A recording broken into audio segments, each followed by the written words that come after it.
been selected for an SAMR makeover is from the Australian curriculum.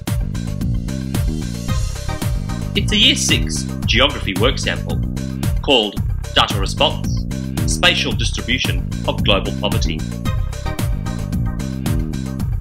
You can download a copy of the task directly from the Australian curriculum online.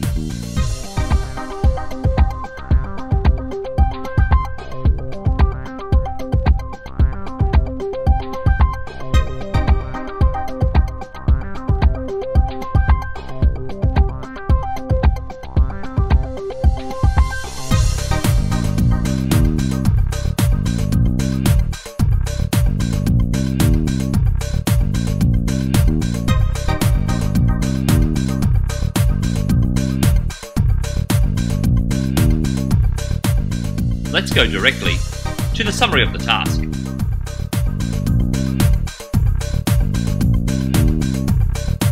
Students were introduced to simple measures of human well-being. In this task, students were provided with a chloropleth map showing the percentage of the population living on less than $2 a day. They were also given an atlas and were asked to answer a number of questions using both the stimulus and the atlas. They completed the task during class time under teacher supervision.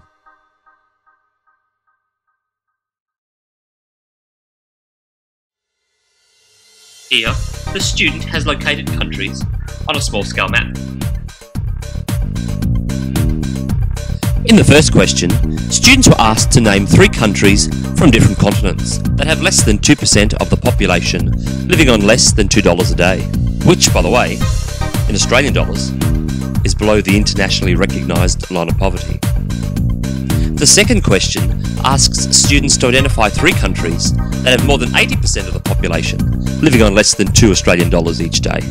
The third question asks the students to describe the location of one of these countries in absolute terms and in relation to Australia and another country.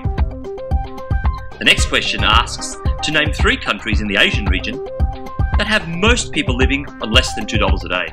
Then once again, students select one of these Asian countries and describe its location in absolute terms, as well as in relation to Australia and another country in the Asian region.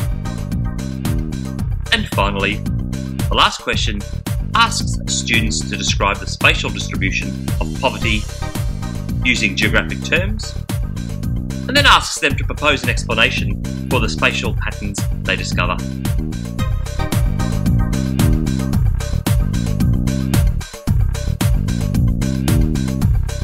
Now let's take a look at the achievement standard.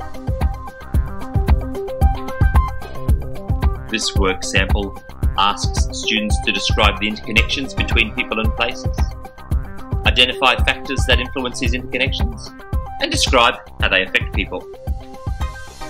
The students describe the location of various countries in absolute and relative terms, and then identify and compare spatial distributions and patterns amongst this phenomena. They then represent the location of places on small-scale maps. They then interpret the data to identify and compare spatial distributions, patterns, and to infer relationships.